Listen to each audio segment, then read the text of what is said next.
is this vehicle here behind me, one of the coolest, one of the sportiest estates at this moment. Gerade für Sportler gefahren, jetzt aus der Kurve raus. Boah, ist das geil.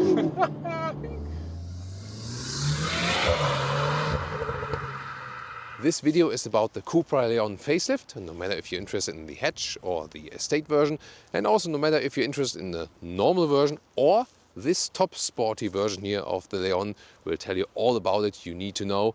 With Thomas Autogefühl in 4K, full screen, full length. Let's go with the Cupra Leon facelift, and in all versions they get a new front here with a Sharknose design, so a little sharper design indeed in the front.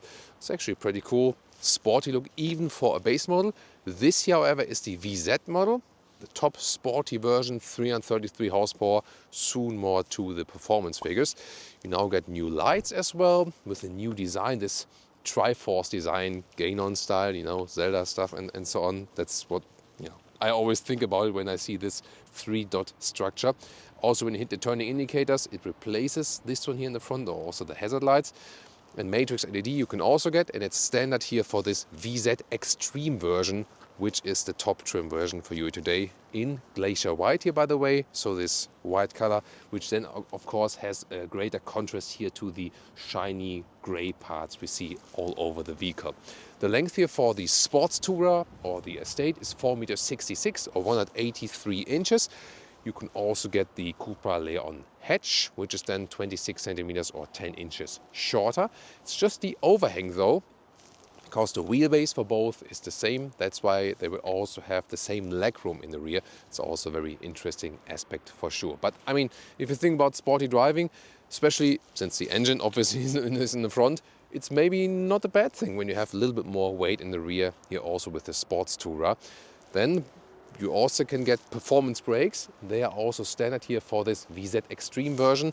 In this case here, Akebono performance brakes. You can also see here this really large brake calipers. Then the copper contrast, both from the calipers and from the wheels.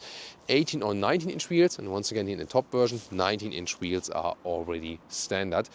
It is an all-wheel drive, which is somewhat front-wheel biased. So front first, and then also power sent to the rear.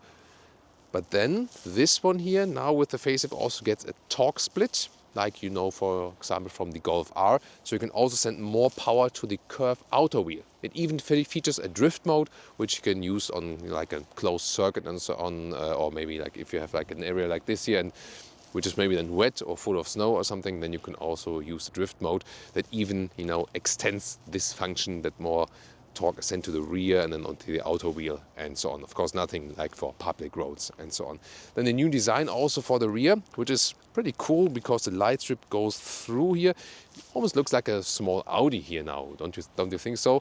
And this tribal style Cupra logo, you know, the background is that it used to be a sports brand of Seat, like just a special sport edition of a Seat, and then they formed their own brand from it. If you hit the turning indicators or the hazard lights in the rear, you here also have a cascading turning indicator effect. And yeah, I think especially in the white color, it fits very well to the vehicle and the VZ logo. Again, for these top sports versions, there are different VZ models available, by the way. You can get even one for the plug-in hybrid, and you can get one for the hatch, and also here one for the Estate from the pure combustion engine side. And this is especially here for the Sportstourer, for the Estate.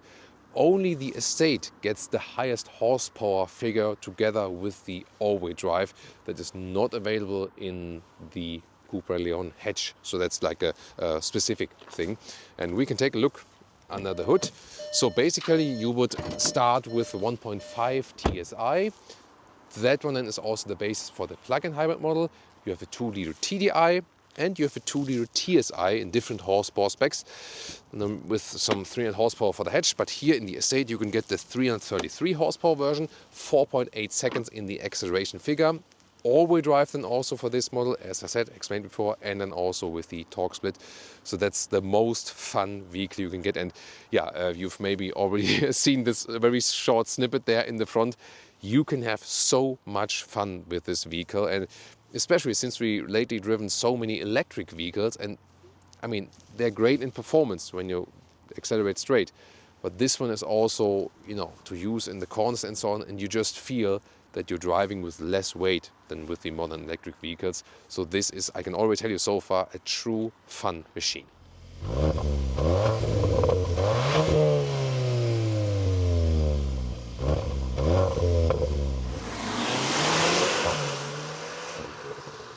One more important thing before we get to the interior. This one here features a DCC, adaptive suspension, dynamic chassis control, standard for the VZ models, otherwise an option. And so you can actively have this adaptive suspension, set the driving modes, and then it also adapts according to the driving mode, for example, stiffer in the sports mode and so on. And you know, I love comparisons, and I think you too. That's why here in a direct comparison, the estate model, the Sportstourer, and also the hatch for you, that you can see some of the design differences. As I said, main difference is the length, 26 centimeters or 10 inches in the difference. And I mean, Leah just told me, by the way, that she really loves the hatch design. I think also, like, just from a pure design standpoint, I also prefer the hatch, but I think the Tourer also looks cool. Of course, this one here has different proportions, definitely. Front is totally the same, as you can see here, same color as well. And then here, of course, you have, let's say, a sportier design with this stronger hip area, I would say. One difference is, by the way, this one here is the plug-in hybrid VZ model.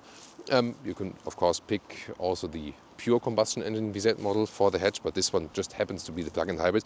And this one also gets another difference, because when you order the performance brakes, you have the Akebono, then here in the pure combustion engine model, and here these are the Brembo performance brakes. They are not as performant as the other ones. Here the plug-in hybrid also has lower horsepower figure, less acceleration and so on, just like as a side note info. But here the main thing is about the design differences, estate versus the hatch.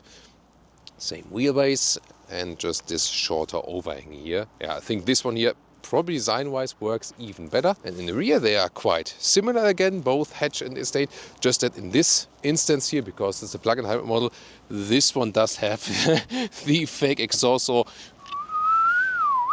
the Autogefühl fake exhaust police has another case you have to deal with here. And to showcase here the difference between hatch and the estate, the Sportstourer here. Front wheels, same height. Rear wheels also at the same position, so same wheelbase. And then you can see the different overhang here. Here, there you can see it. It is just like the longer overhang than here for the estate model.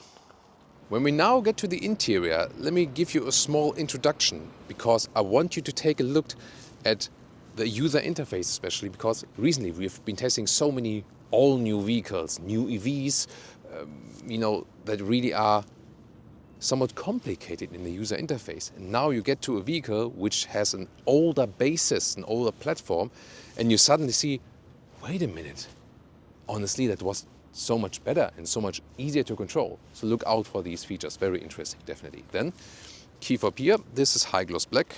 Have a Cupra logo. Yeah, I would prefer something else maybe than high gloss black, but when it's fresh and clean, then it's nice. Oh, they also put like a nice microfiber accessory to it. Then door closing sound. It's really solid, nice. Rear. Yeah, that's a really solid door closing sound. And let me just activate the ignition one more time, because then we don't have this beeping. Here inside of the doors, top part is somewhat softened in the front, a little bit. Also a leatherette cover from the inside. You can also get this Sennheiser sound system, and some of the ambient lighting is already integrated in the door. And also, let's see here, when I hit the turning indicator or the hazard lights, it also shows then here for the hazard lights in the inside of the doors. Why not? No covering at the inside of the door pocket in the lower part though, but straightforward controls to control the side mirrors, the window levers and so on. And I like this grey contrast that not everything is in black. Then also here a nice Cupra entry sill badge. And this is here also an interesting floor mat with leatherette and the blue contrast stitching. And this is made from ocean, like collected ocean plastic, at least from a share. This is a good idea as well. The steering wheel also with real buttons, soon more deals to that. Even a cover here for the airbag pod and so on. So this is cool. Then the seats, you have a base seat, a sport seat with integrated head restraint. Or then this one, this is the another option, the cup bucket seat, made by Zabelt, special like sports equipment for the the car sports equipment maker. Makes the seats here. They're looking really, really cool, right? But the question is, are they also comfortable? Materials-wise, by the way, these here are fabric, microfiber, and leatherette, so it's also animal-free. The normal sports seat will also be with some microfiber and leatherette, and the base seat is fabric. And here, yeah, actually they're pretty comfortable, although they look so hard and sporty. The thing is, the seating area, like also at the ischial tuberosity, the sit bone, is a little bit harder than with a normal sport seat. But from the top part, it's actually cozier and holds you tighter, and that takes, again, weight off the lower area. So, I mean, probably it depends on the body, which is better for you. I probably need to drive both like 1,000 kilometers to really give a final conclusion on that. I think I would maybe go with the normal sport seat because of the softer cushioning while sitting on them. But these are also pretty cool. So for these sporty seats, they're actually pretty comfortable. And with 189, 6'2", I still have enough headroom left. You find a good seating position. So yeah, I mean, already from the first impression in the interior, like this claim, could it be one of the coolest estates? That might work. And here, manual control of the steering wheel column, and it's a very smooth process how that feels. Welcome to this interior. Well, very sporty indeed, and of course the sport seats here, even for the passenger. It looks really amazing, doesn't it? And also has the electric function for the passenger seat, by the way, also very interesting to know. Then here you have this gray contrast, so it's not just plain black. So I think it's a good idea, also with contrast stitching. And here you also have this three-dimensional surface. You can feel it, you can also hear it a little bit. Glove box is dampened and with a interesting additional cubby hole there. Then you now with the facelift get the 13-inch infotainment system as standard, illuminated sliders, and also the software has been updated. It looks not the most modern, honestly, but it's quicker than before, and I can also take you on a short tour there very soon. Then in the middle console, what's interesting here on the side, you have a nice covering here, and when I feel it, left side, driver side, and here on the right side, on the driver side, like it's even more dampened below, it's a little bit softer. That's really good, like when you touch your knee here on the middle console, that's a little bit softer. I think they could also have done it for the co-driver side, but of course it's more important to do it on the driver side. By the way, you maybe realized I always say driver and co-driver, like WRC inspired, and not always passenger seat. So yeah, that's a car enthusiast thing, nerd thing. Sorry about that. In the front part, 2 USB-C chargers, also inductive charging pad. This is also ventilated, so the smartphone does not overheat. Dual clutch transmission, shifting lever, and then you have the cup holders here. They are not adaptive, however they have different sizes at least. And then here the armrest could be a little bit softer for the elbow, honestly. But here you can adjust it in height and also in length, so both possible. 12-volt supply underneath. So that feels, looks, everything kind of solid. And also here from the driving position with the steering wheel, shifting pedals on the steering wheel. Nice menu controls here with the volume down and up, right side to control something of the digital instruments.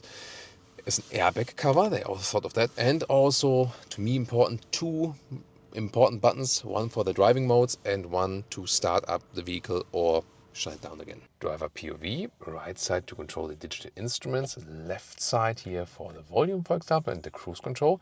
And then here with this Cupra button, you can click through the different driving modes. And when you are in the comfort mode, for example, and then press and hold the Cupra button, then it directly hops to the Cupra mode. In the digital instruments, you can also have a lap timer actually, but this is cool, like with a big RPM meter.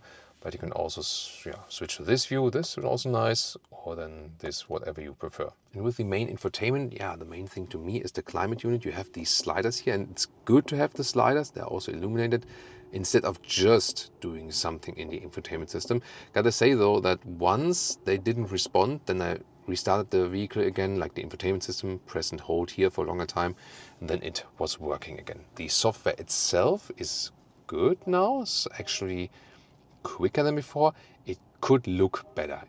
It looks a little bit outdated from the looks, but it's quicker now. And Apple CarPlay, Android Auto is a nice wide integration as well. And also important to deactivate this speed limiter here, this new EU law chime. There we go.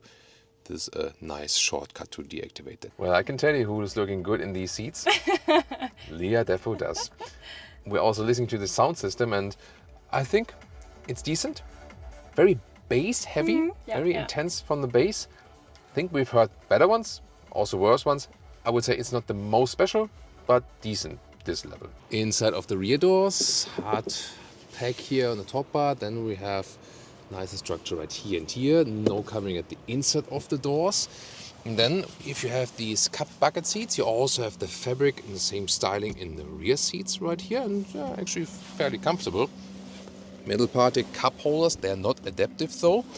And the middle console now features 2 USB-C chargers, and here you have also a climate unit when the ignition is on.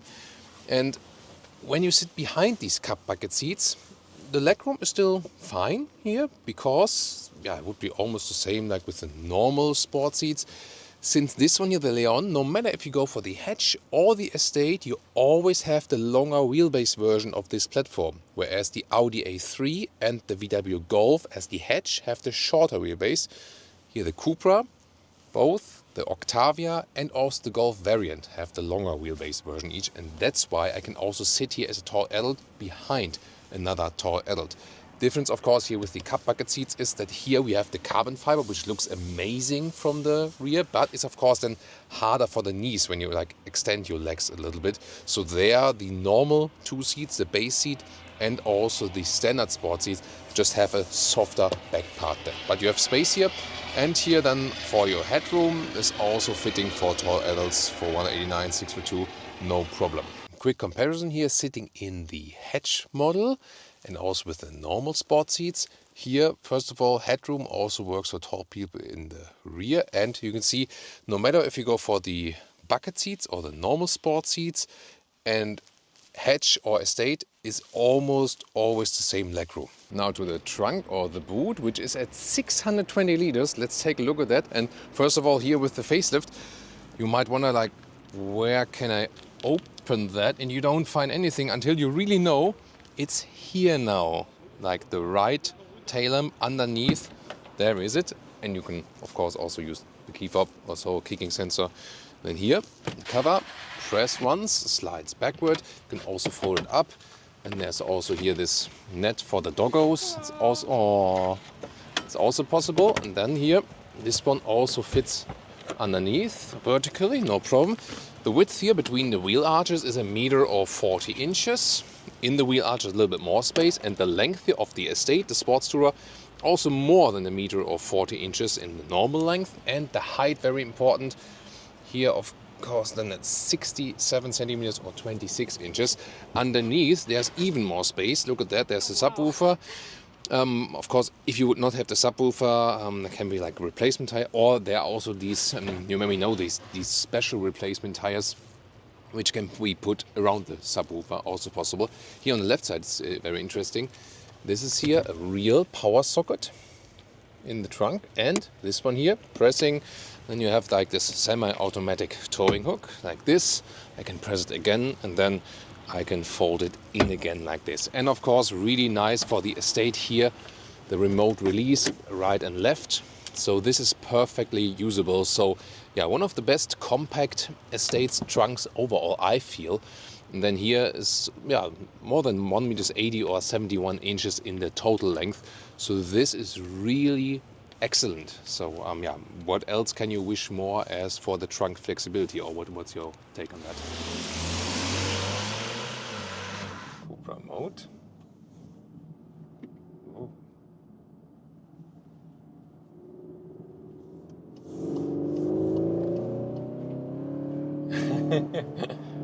You already hear the sound actuator. Whoa, that's a lot. That's a lot actually. So just to give you the difference, normal mode is like this, and then Cupra mode again.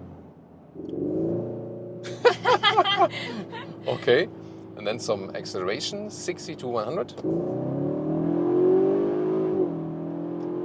That's it already. Yeah, nice performance, definitely. I think that sound actuation is maybe a little bit exaggerated. Yeah, that's probably not that necessary. Let's see. Yeah, I mean, on the steering wheel it's easy. When you're in the drive profile and the infotainment system, a little bit harder. What you can also do is use the performance mode, and it's not that loud actually. Yeah, or what you can also do, for example, in individual mode. Also, when you talk about the DCC setting and the steering settings, so I like the individual mode because then I can set a stiffer steering response. But the DCC, the adaptive suspension, I can set to a very soft setting for the best comfort. That is my, yeah, that's like my favorite thing. Because here in individual mode, then you can also change some of these settings. And then, for example, you can also change the engine sound here, you know, on purpose, and have, like, for example, the engine also on performance, but then not this kind of sound actuation like in the Cupra mode. So that's a good thing. You can configure your own individual personalized mode. Interesting here how the blind spot monitor is integrated here in the side ambient light. That's actually good. So you can see it once again when cars are coming now. There we go. And when I hit the turning indicator, it's also flashing like additionally. It's also a cool thing that you have another warning there. So very nice integration in combining like interior design and also these assistance systems features. And talking about the assistance systems, because soon we'll also do some winding corners. For that then here, cruise control, set the speed, or then also resume, and you can also increase the speed in here on the lower left, for example, and the speed to the car, distance to the car in front of us is being kept. Also reduce or increase the distance here, and everything with a nice separate button and so on. We can also activate the travel assist, and then as also keeping us in the lane actively. So I'm holding my hands on the steering wheel, but I'm not steering myself. Let's see here, the motorway does a slight left bend, and see here, very smooth way, very sophisticated actually. So I like that. Once again, the blind spot monitor. So yeah, very good from these level 2 assistance systems, definitely. And here on the motorway, I think the DCC is doing a good job. Comfort setting is a good thing for that. The DCC always rules in a certain spectrum, and although we have the 19-inch wheels here, I think it's still good from the comfort. Noise insulation, that could be better, honestly. Or what do you say as a... Yeah, so because we're here almost like 100 kilometers an hour, loud, 60 miles an hour. That is something at that price point. I mean, yeah, it starts lower, but then here with all the equipment, soon also talk about prices, it's kind of already quite expensive. And then I would expect a little bit lower NVH, definitely. So it's not really bad or something like that, but we have some competitors there that are definitely better, and also for that price. So should be more silent on the interior, honestly. But it's still a good motorway vehicle. You have a good feeling for the vehicle. Also here when you do some lane change and so on, yeah, you still feel that you are in this compact platform, you know, although this is the estate here and you have a longer overhang if you compare it to the hatch, it still, you know, gives you these hot hatch vibes, and more of that of course we can find out then very soon when we go into these winding corners. Now, Agile driving. Once again, the Cupra mode with the actuation. Yeah, Leah is holding tight now to the handle there. You can also now see the ambient lighting there in the front, because it's a little bit darker here now on the hill. It's super smooth in the handling. And now even uphill performance really good from the 333 horsepower. Now also the torque vectoring comes into place, because we have this torque split there at the rear axle. So first power is sent from the front to the rear, and at the rear it's being distributed right and left. And when I accelerate out of the corner, then I have more power at the curve outside wheel actually, and that's pretty cool. And nice precise steering, and the car handles really light, so it feels light. As I said earlier, it feels like a compact hot hatch. This says then compact hot estate, so to speak. And you can see here how smooth I go from left and right, and you don't have to be hard on the gas, just slightly. There we go. Steering could have a little bit more feedback though, I feel. I mean, even here in the Cupra mode, For this kind of sporty, over 300 horsepower car, I would have a little bit stiffer steering wheel, but it's maybe also just a matter of preference. But the cool thing to me is that it's really feeling so extremely agile. That's pretty cool, and yeah, I almost feel like I would be like on a WRC test now or something like that. That's really amazing. So going uphill and in these corners, so much fun. So yeah, this is definitely one of the most fun estates here. I really love that. Of course, there's a big difference here, I feel, when you have summer tires versus winter tires.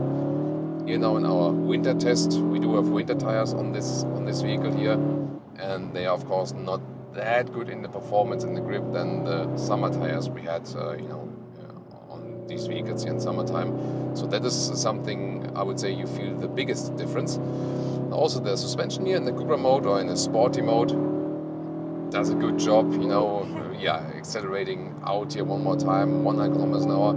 This is really some ready stuff here. Yeah, it's also quite cold here today, so of course we cannot expect the best grip. Also have to be a little bit cautious here because the road is slightly wet, but yeah, so much fun in the corner. So yeah, is it one of the coolest estates? I mean, here driving fun, definitely really, really cool. One thing I have to say about these sport seats here in these corners, they're excellent here with keeping us tight here, especially in this shoulder area. That is amazing. However, from like the ischiorosity, lower sitting bone or sit bone, and also the lumbar area, this is not ideal. So my verdict there would be I would stick with the normal sport seats. They are more comfortable, especially long term. But maybe you can test it at the dealer or something like that. So definitely here my initial thought, it's an all-new Audi A5 Avant. Interesting. Must be a test vehicle as well. So here, better in the shoulder, these cup bucket seats, but definitely less comfortable from the sitting. So yeah, I will stick with the normal sport seats in this case. And about fuel economy, you can drive this one with not too high speeds, with some 8 liters on 100 kilometers, 29 mpg US, 35 mpg UK. So this Cupra Leon estate begins £34,000 in the UK, 38,000 euros in Germany. We call it Sportstourer in Germany.